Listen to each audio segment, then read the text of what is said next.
All right, everybody. Hello, hello, hello. Welcome back to another episode of the Downtime series. And we should have started like an hour ago, but we had to catch up. Let me just say we had to catch up. But I am sitting next to the beautiful Kay. I love her so much, guys. I love her so much. So thank you for taking the time out. My pleasure. I'm very busy life, busy bee, queen bee lifestyle that you live in, king kid lifestyle that you live in. But thank you for taking the time out, coming here, well, allowing me to come in your space and interview you. So we're gonna talk about everything. It's gonna be an easy conversation, relaxing, ratchet conversation. I'm with it. I had somebody ask me, "Can you cuss?" Absolutely. So if you want to drop a bomb, say whatever you want to say. What the topic is, I might be dropping bombs. Please, I encourage you. So let's talk about you. Let's talk about the accolades for a bit. Got a 501c nonprofit for the people out there who don't know the acronyms.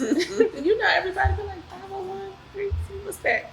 So you run a nonprofit. Creative Nomads. What's up to all the nomads out there? How y'all What doing? up, comrades? You know.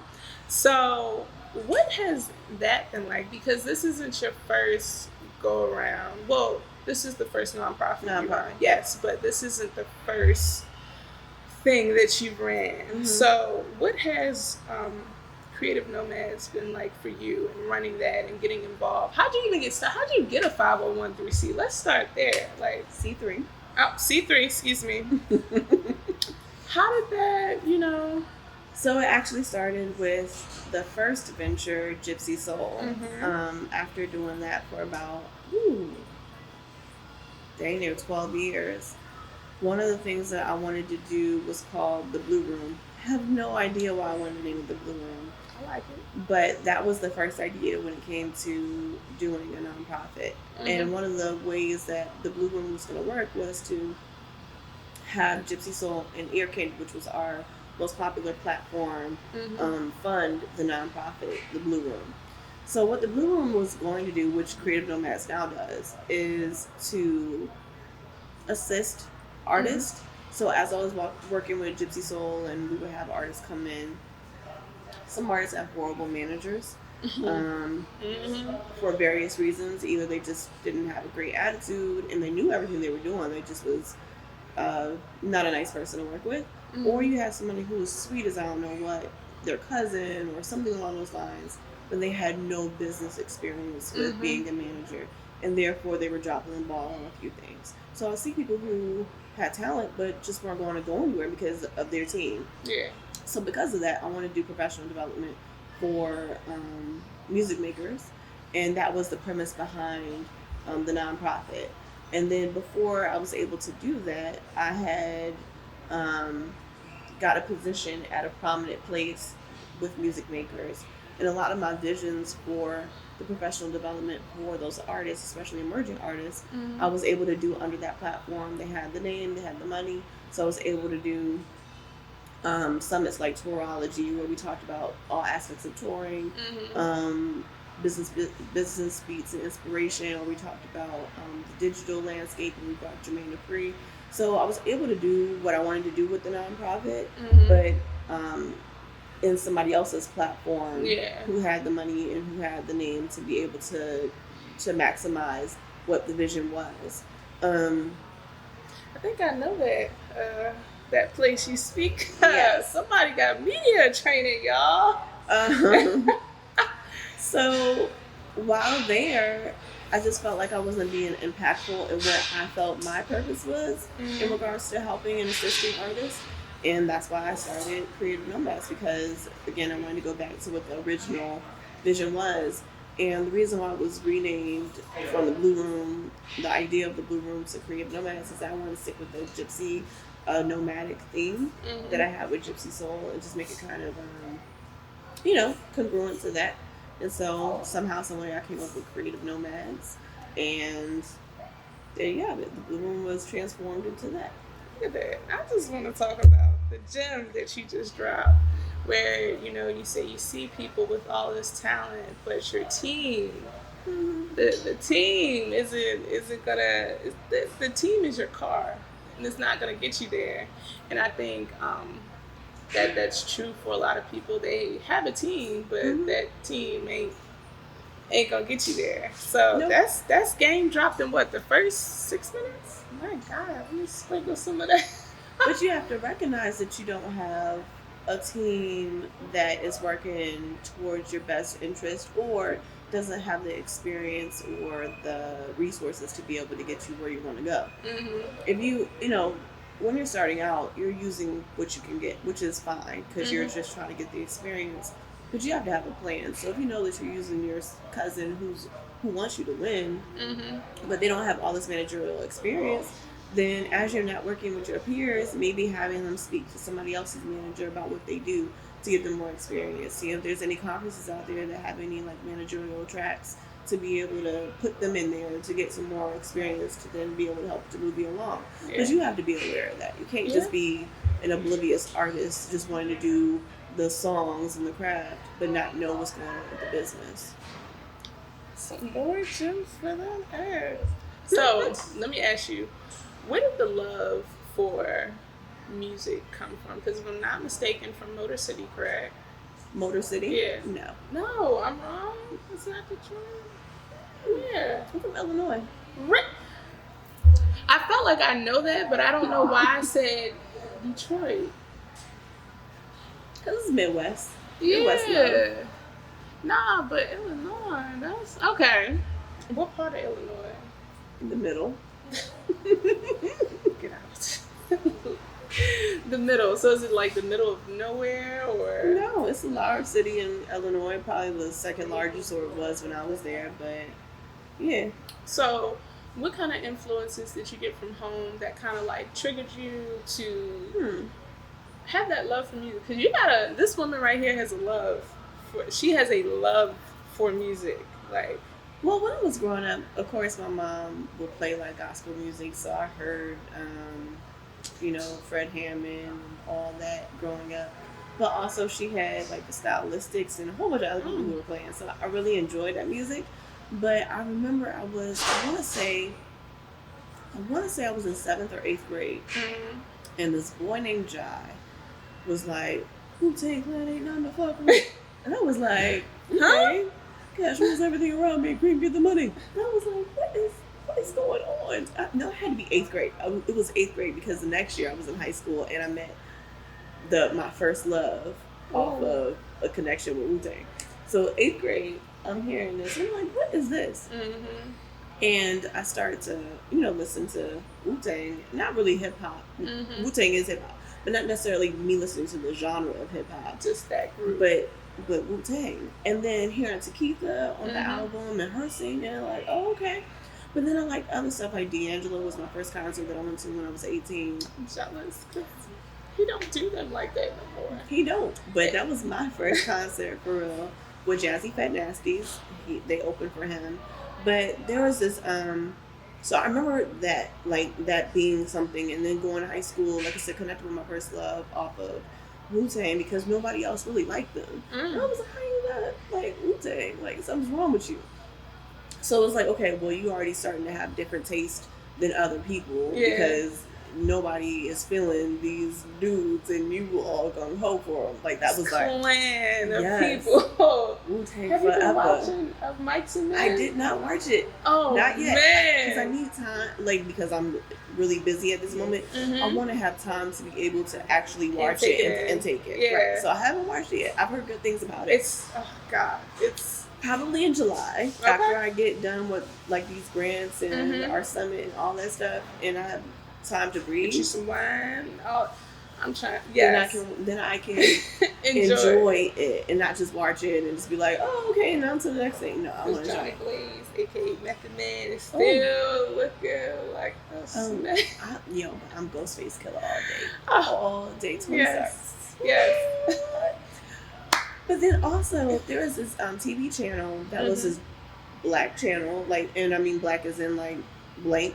Yeah. That was on cable, and they would play music. Okay.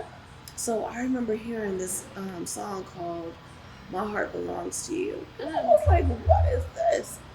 Seriously, called the cable company and was like, "Yo, at this time at night, this is what song came on. Who was this?" Because they didn't have like any information on these people who were playing. They just played music. And then after they said something about Frankie, and I was like, "Oh, okay."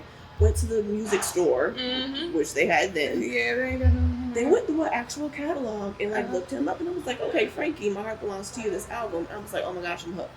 Then after them providing the information to me, I started to see who was on the credits. And then I started to do that from there. So like Erykah Badu was coming out around that time. Looked at her credits, saw who her background singers were. Yeah. Saw Ndombi. I was like, okay, let me look at this. Saw Joy. Let me see Star Kitty. Yeah. Tennessee Slim. All these people I started to like because of the credits, which nobody really reason they weren't either. Let me tell you, I started to discover. But everybody was like, "What are you listening to? Yeah. And who are these people?" And you're weird. And I was like, "Can I just tell you, weird. I'm having a full circle moment about you because Gypsy Soul all now makes sense. It Don't it though? It all now. I love this. It all okay. I'm sorry, y'all. We had a moment. This is high school. So by the time I get to college, tell them where you went. I went to Morgan State University. And the Bears. I started this promotions company called Kayenecha Promotions. I don't know. I'm gonna drop a bomb right there because it's the first time. This is an exclusive. I don't know what was going on, but I felt like I needed to get into music. I wanted to promote these artists. I wanted people to hear them. People weren't hearing them. Nobody seemed to, nobody was on my wave, and I was like, nah, like people gotta hear this. So I contacted this group called Co-Ed. Love their album to this day. Listen to their album all the way through. They sent me materials to be able to promote it on campus. And I still have pictures from that. Okay.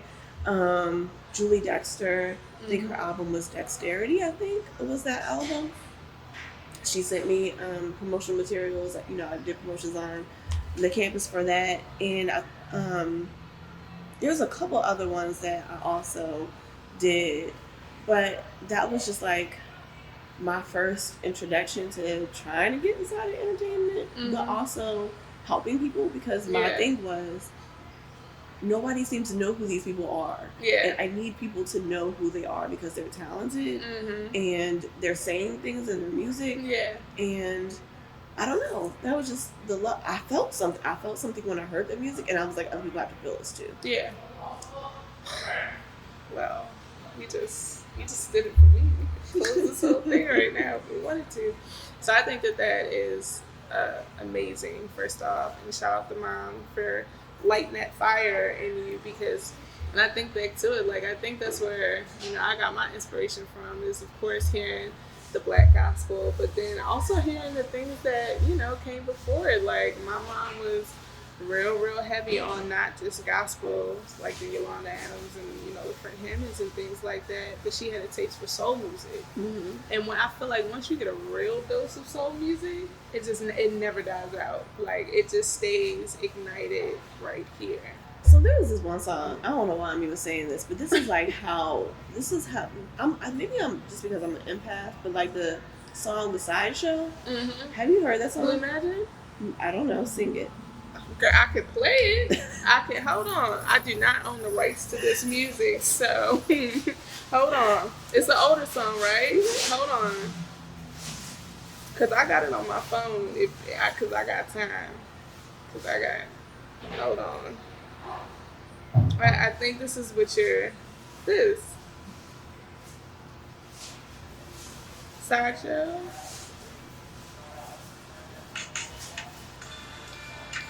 Yeah. Yes. I love this song. Yes. But it makes me want to cry. And I don't know why. And so that's how music does to me. Like when I hear like an Ndombi or when I hear a Julie Dexter or a Frankie's album made me want to fall in love. Like to have those emotions when it comes to music. Yeah.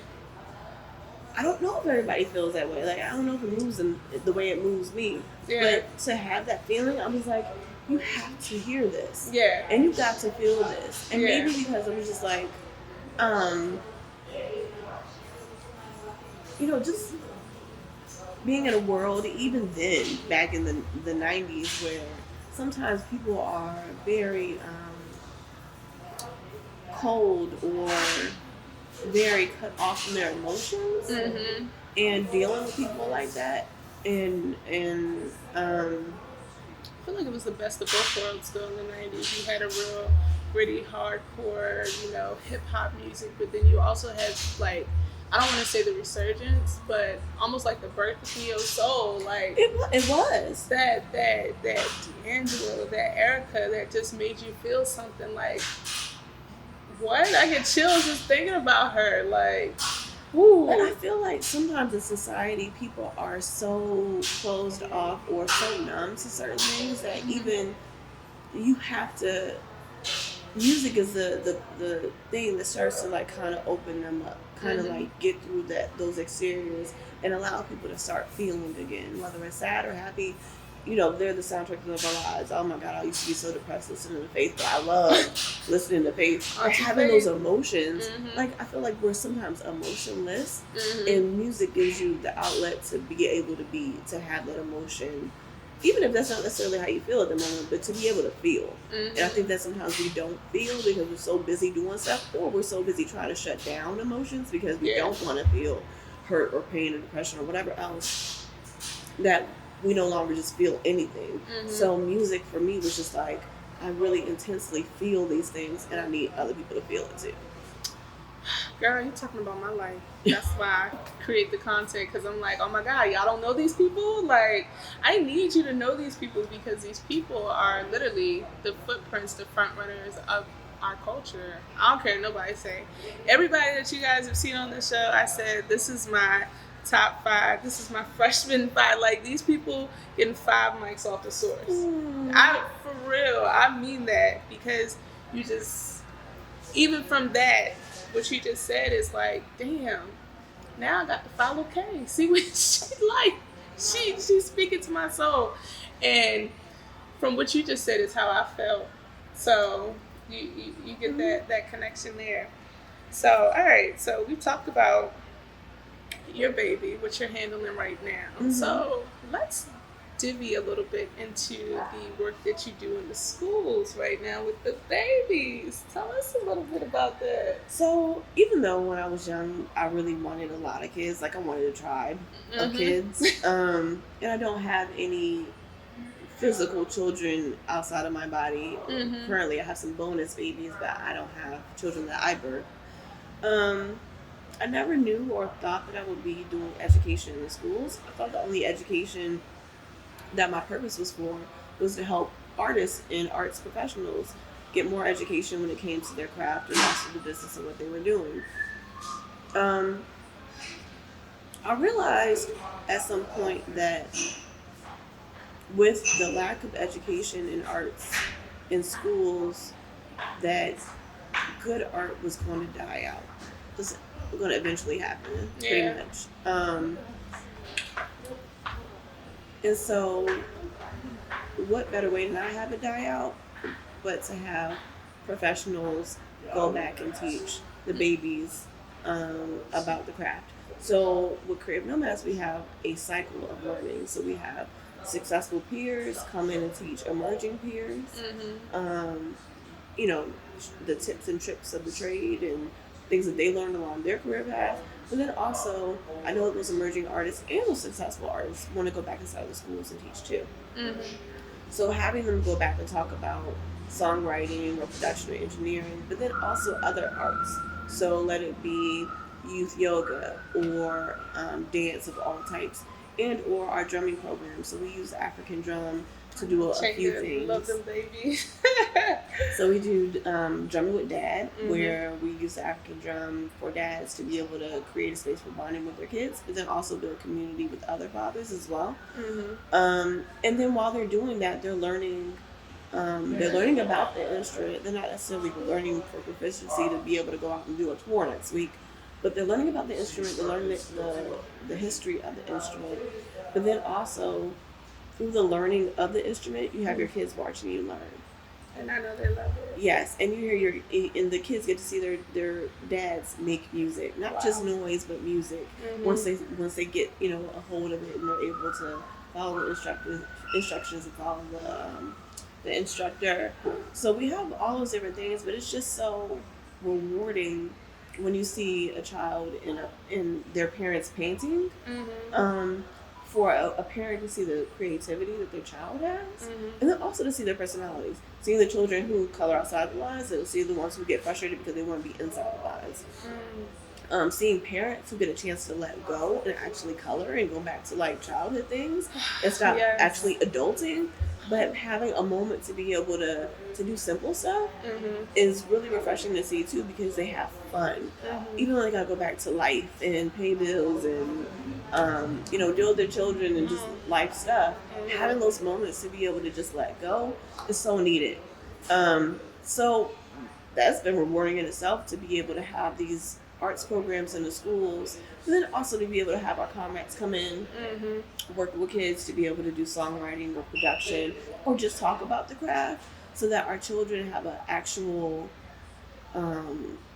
path, an actual aspiration to do more in music than just rap and sing. And even though those are awesome things, because we love rappers and singers, you can own a venue, you can manage a venue, you can be the VP of tickets for Live Nation, you can be a roadie, you can do lighting, you can do sound management at a venue. So many things that we don't ever see on TV or in the public sphere Black people doing.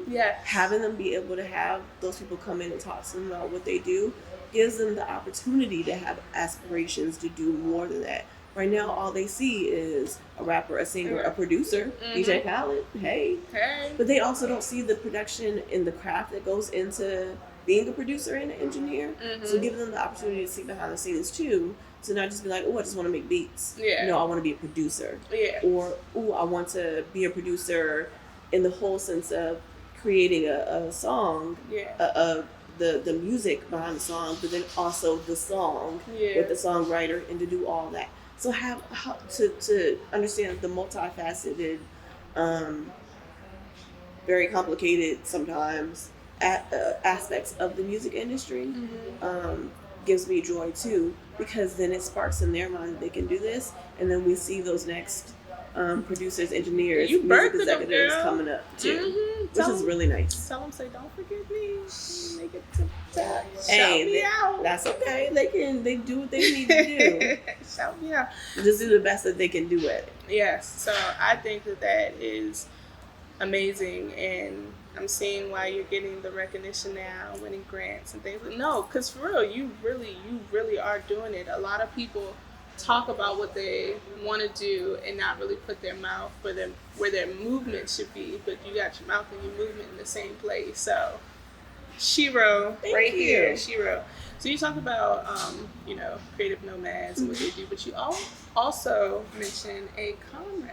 So to all the people out there, could you tell us what a comrade is? Because I think it's important to know what it is, and I'm gonna let you explain, because I got a whole thought process about that. But it's important to know that there's a tribe just like you. If you're a producer, if you're a beat maker, singer, songwriter. So yes, I'm gonna let you. So originally, like I said, when I had Gypsy Soul and we wanted to do the Blue Room, it was to service music makers. Period. That was the main idea for the first iteration of the nonprofit.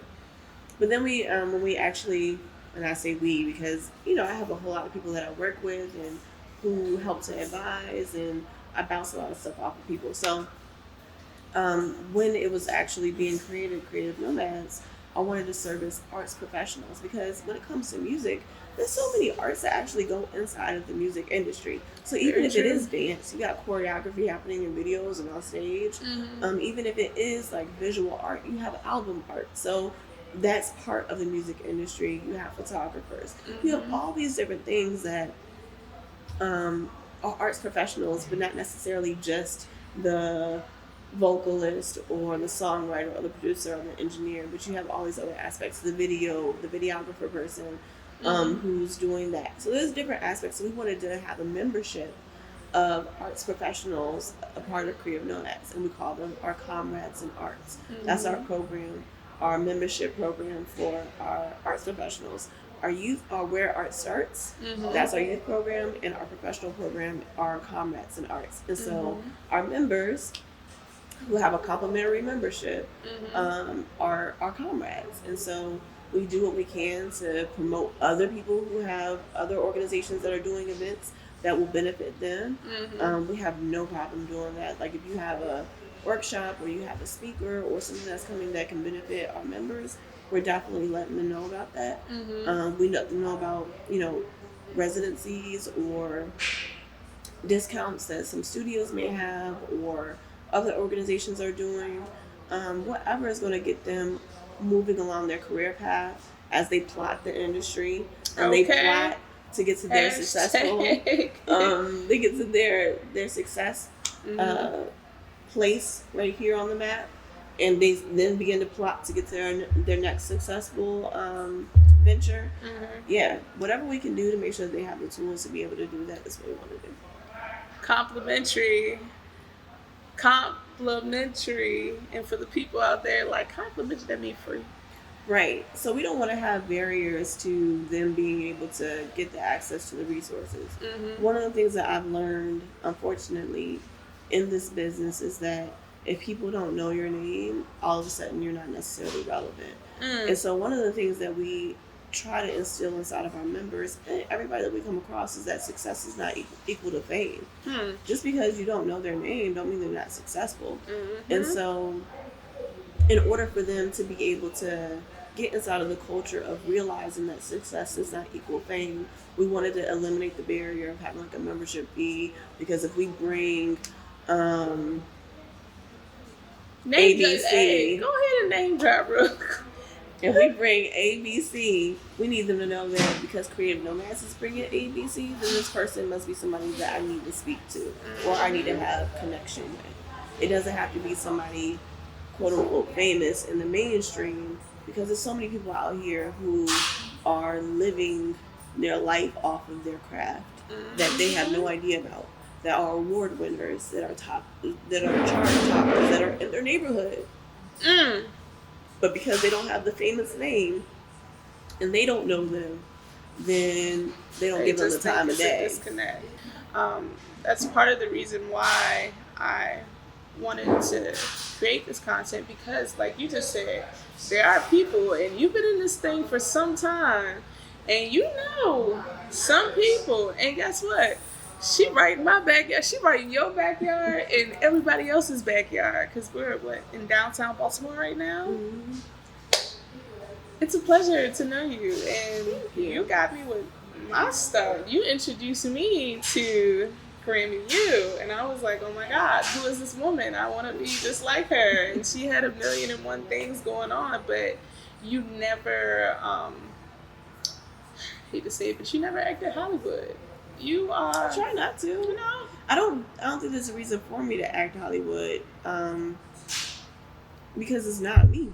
Seriously, it's really all God. So for me to act like I'm higher than I am is detrimental to my purpose, because I'm trying to connect with everybody to make sure that they're getting the resources that they need. And if you don't feel like you can connect with me because I feel like, because I know this person or that person, all of a sudden I'm too good, then you're not going to get what you need from me, which is the whole reason why I'm here. Talk about it. So you held a lot of positions. You've worn a different hats. And like I said, when I first met you, I'm going to name drop, it was through the DC chapter of the Grammy Recording Academy for Grammy U, which I was a member of. And tell me your position that you held there. Oh, when I was part of the Recording Academy, I was the membership manager and the project manager for that chapter. Okay, so project manager, membership coordinator. You wore both of those hats and you wore them well.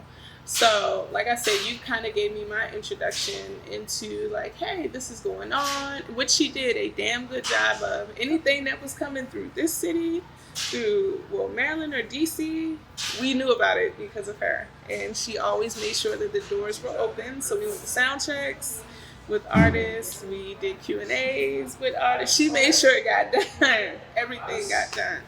So, and you're also a business owner because you own your own business. So, what kind of advice would you give to somebody who's coming into this very vast field who say, well, okay, I want to be a project coordinator, or I want to work for the Grammy Recording Academy, or damn it, I want to own my own business where, I have a space for people who are under this umbrella of the entertainment field, but I don't know how to do it. What advice would you give to them? There's a few things. I would say for those who believe in God, you gotta put God first. Because even when with Gypsy Soul and even Kayenecha Promotions, I didn't know what the heck I was doing. I still don't know what I'm doing all the way. But the fact that I know that I feel like I'm aligned with what I'm doing, obviously, and that this is my purpose. Well, if that's the case, well then God, you gotta make a way for it. So I'm going to jump and do what I know I need to do as far as what the checklist says. Get your EIN and do the paperwork and all these different types of things. But Lord, I need you to bring people inside of my circle that have the information that I can access to be able to ask questions. And then sometimes you're going to fall on your face. And you got to pick yourself back up and then do what you need to do. One of the most important things is having social currency. So when I was at Morgan and I was one of the first Hidden Beach interns, my direct supervisor, her name is Monica, she was one of the first people to be able to allow me to have opportunity. So with that, I met other interns, but also I worked with people like Kindred, Jeff Bradshaw, what is his name? I can't even remember his name. Darius Rucker. When he first got away from Hootie and the Blowfish, so worked on those albums and did that. So to be able to have that experience, but also social currency. And again, for a lot of that too, one of the reasons why I don't act Hollywood, because it's just not in my DNA to do that. But also, when you're working with a lot of these people, they're not going to remember you. Not because they don't want to or because you're not special. They see a lot of people. Yeah. So, if I was to walk up to Jeff Bradshaw, actually Jeff probably does know who I am. Okay, they do. But if he didn't, I wouldn't be offended because he's worked with so many interns and management and fans and all these different people that he's met worldwide. Yeah. Yeah. I'm humbled if he does remember who I am, or if the members of Kindred, the lovely husband and wife duo, knows who I am, and maybe they have like a facial recognition of me. But everybody you don't have a chance to build relationships with that are really, really deep, or you're friends talking on the phone or emailing every other day or whatever. It's not necessarily like that, and then sometimes you just don't have the capacity to do that. But you have to have some type of social currency where you are able to say, I did work with this person, and hopefully you don't have anything bad to say about you. And to be able to then build off of those experiences and work with more and more people. Like I said, Monica was really helpful.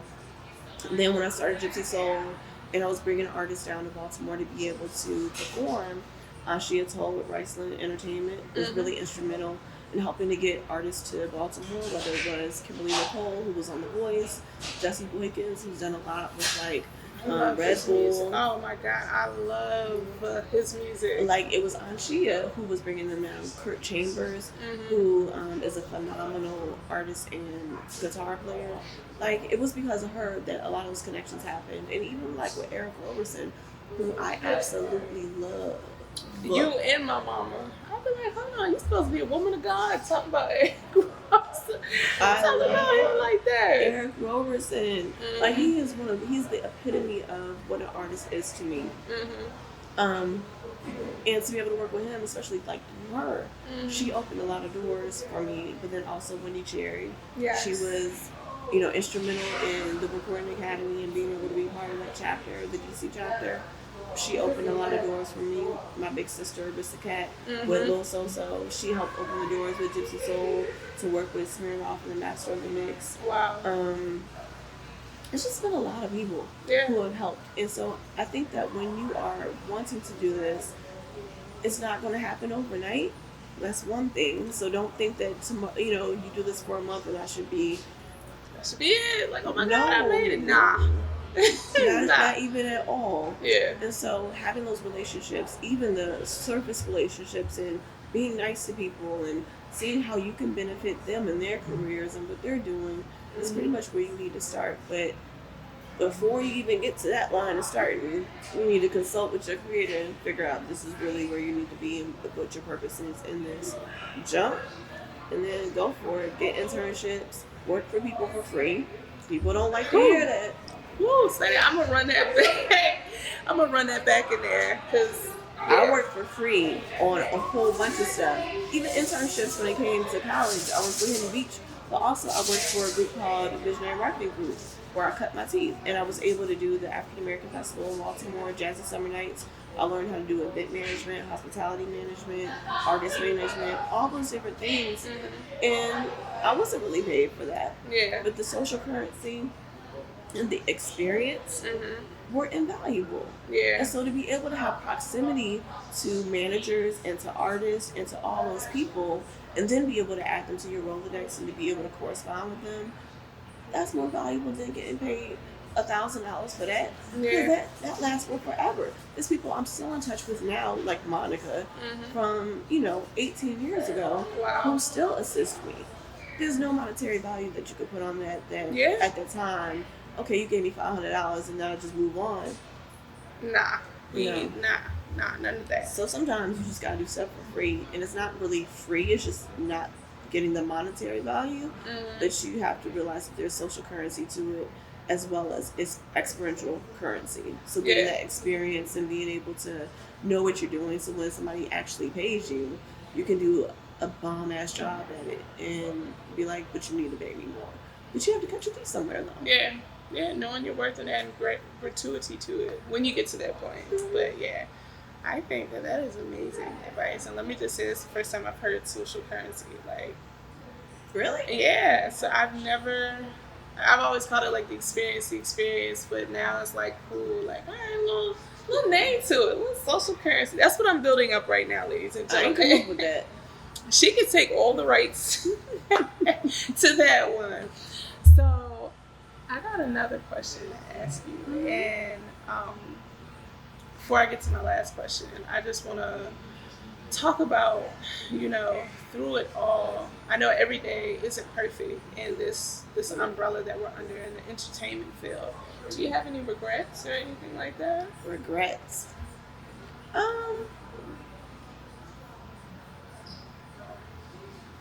I would say no. Yeah, every day isn't good. Even with Creative Nomads, there's times that I really want to cry. Yeah. Because of just pressure from having grants and from doing events. And I'm so thankful for all those things. But you gotta produce. Yeah. You can't just talk about it. You really gotta be about it. Yeah. And so when you have 50 million things going on at once, when you still have real life, when you're in relationships and you still gotta give time to that person, when you want to hang out with your girlfriends, there's only 24 hours in a day. And I don't care what anybody says. Well, they can do what they like. Kayenecha likes to sleep. So I need that. I need to be able to sleep. There's days that I feel not myself. And so even with that, I don't regret it. This is life. Yeah. And you gotta live it. You gotta live every moment, and you gotta do your best at it, and you gotta learn from the experiences and just have the best time that you can. But that doesn't always mean that you're gonna feel good. And if people think that that's what it is, they're gonna be disappointed, and they're also gonna be very confused because you don't always feel good. But that's how you know your body, and then you do self-care. So whether it's some coloring, like my best friend does, she likes to color, or you take, you go get a massage, or you make some bath salts, or whatever it is. You read a book. Yeah. I love to read. Yeah. I haven't really had a chance to read in a very long time, which makes me sad. The books that I like, because I love mysteries. But you have to take the time to be able to do that. I don't regret anything, but nothing is perfect. What a stand-up answer. Let me just tell you. What a stand-up answer. So, with everything that you have underneath your belt, and even from beginning to where you are today, what is your why? What keeps you consistent? What is your why? And I'm gonna tell you, like I tell everybody else, you take the question your way and you explain it your way. It's a very open-ended question, yes or no. So I'm sorry, but my why is being aligned with my purpose that God put into me. I am a very strong advocate for the arts, especially music, but the arts in general. I feel like the arts are an extension of God. Yeah. It's a way for people to deal with what we got here on this earth, the good and the bad. It's a way for us to express our connection to our Creator, to release our emotions, but also to connect with each other. And all those things put together, I think, are God. Yeah. So my why in wanting to help creators is because I want them to have the most intense experience with God that they can, to produce what they produce, to then be able to give it to us, that we can live this life as fulfilled as possible. And I think that we do that best when we have art in our lives. So my why is because I think that this is my purpose, to be able to help arts professionals, mainly music makers, but all arts, all professions of the arts, and then also help kids and families be able to discover art and discover if the arts work for them as a profession or just a way to let go. But again, because I think that it all comes from God, I think all of us have some type of art in us, and to be able to reconnect with that. So for families dealing with trauma or just everyday life experiences, to have that access to art. For kids who are dealing with trauma or everyday experiences, to have that access to art. Because one of the things I think that also, especially living in Baltimore, this place is talented. It's talented. This place is talented. But we also live in America. Yeah. And America is a place where, especially as a Black person, you experience trauma almost every day. Even if you don't look like you have trauma, or you don't feel like, oh, well, I haven't seen anybody die, or I haven't been abused, so I don't really have trauma. Yeah, you do. There's a lot. Yeah. You probably don't even know how much trauma that you have. Unconscious trauma. Unconscious trauma, a lot of microaggressions that happen every day. And that art allows us to be able to let go, to recharge, to kind of like recalibrate sometimes too. And just also express that and to get it out. Yeah. And so having to make sure that the artists are supported to be able to do their art, but then that everybody in the community has access to art, I think is my purpose and my mission and my why. There's nobody else clapping, but I'm gonna clap because this woman just gave a great answer. Well, my dear, I thank you for taking out the time, allowing me in your space, because I know you were doing work before I came. She was. But thank you. I appreciate you. Thank you for the gems that you just dropped. And that's it.